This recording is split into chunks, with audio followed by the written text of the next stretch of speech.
made a video saying that the Hausa child has been subjected and conditioned by the political class to what? Abject poverty.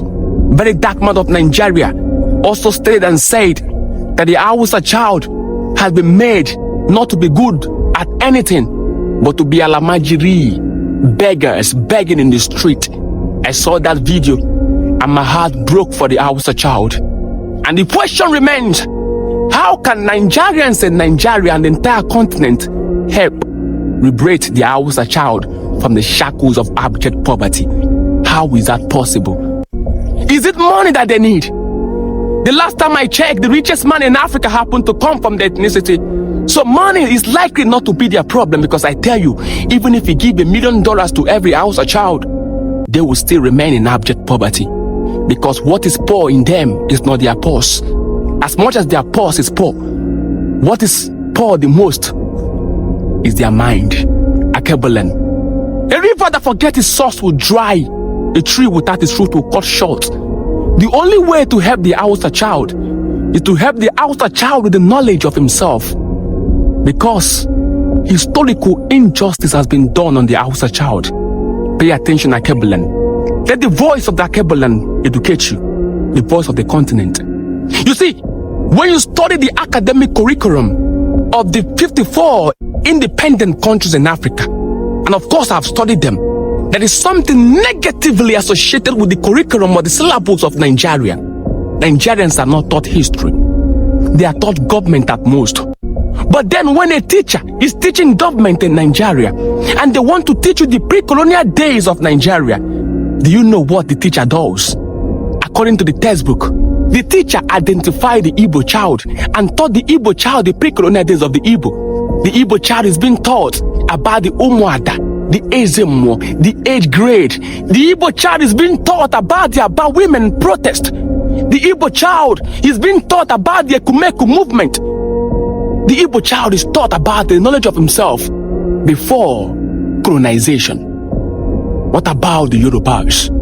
The Yorubas are being taught about the pre-colonial days. They are being taught about their laughing, about the Ogbeniko fraternity, about the Oyomesi. The Yorubas are being taught about the Ora Onaka Kamfo. They are being taught about the Oyo Empire and how uniquely they were alongside the Igbos, how unique they were. Other tribes are being taught. But when you come to the Hausa child, the teacher will not teach you whom the Hausa child were independently.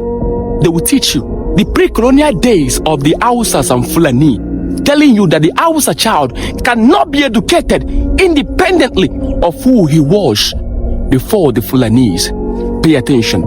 This topic is a very sensitive one because Nigerians are emotional people, and whenever a topic has to do with the northern part of Nigeria, you must be careful because there's a whole lot of propaganda engineered in that part of the country. But you must pay attention. The voice of Akebelen is about to teach. The Hausa child has been denied knowledge of who he was historically because the pre-colonial days that is being taught about the Hausa and Fulani begins from 1903 when Britain came and removed Muhammad Atahiru II and chased him to Bumi and unalive him. That is not the history of the Hausa child. If you must empower the Hausa child, you must empower him with knowledge of who he was before 1804 and 1808. Who was he before? They were good in agriculture. Let him know that they were kings. And they were called Sarikin, and then teach him about the Sarikin Gobe, teach him about the Sarikin Kano, the Sarikin Castina, the Sarikin Kano, the Sarikin Zazu. Teach him about his legend Bagajia. Teach him about the Yangfa. Teach him about Amina Wars. Teach him about his identity. The Hausa child must be made to understand that his ancestors were better than what he is today. He must be made to understand. Teach him not just 1903, but teach him 1804 and teach him 1808. But the academic curriculum will never do that.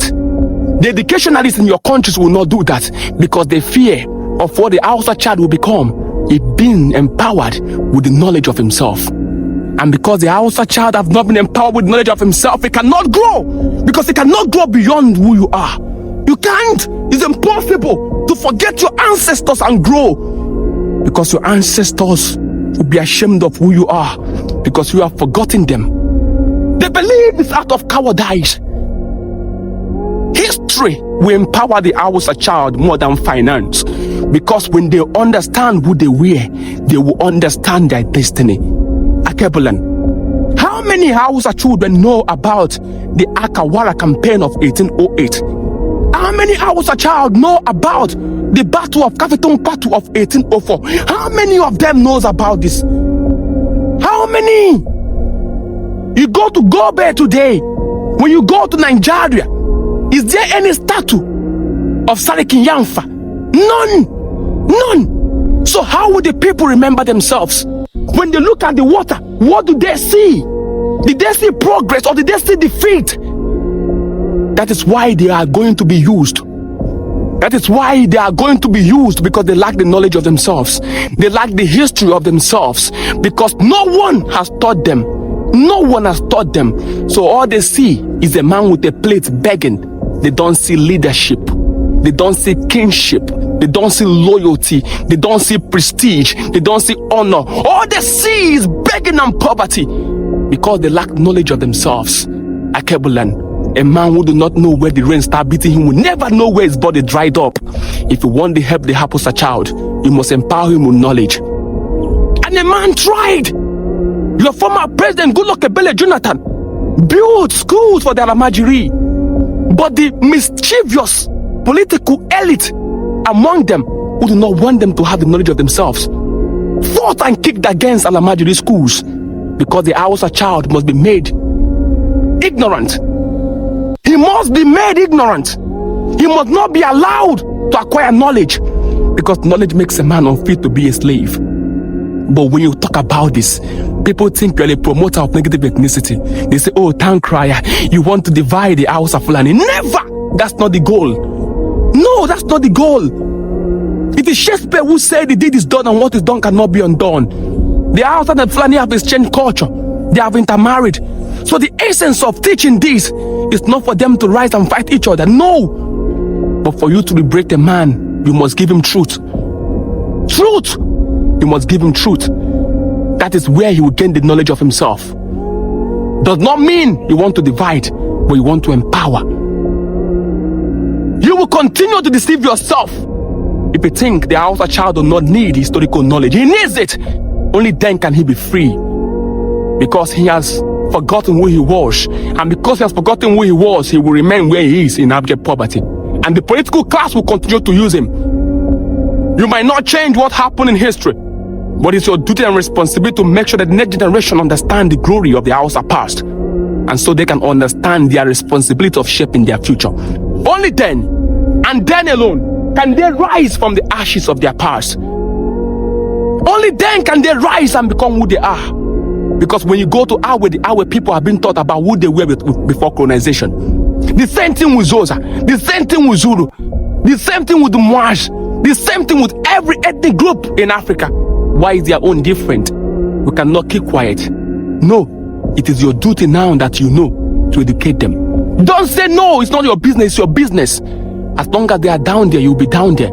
Because education is your ability to apply knowledge to change your life. It doesn't end there. And also change the life of those around you. Help the Hausa child.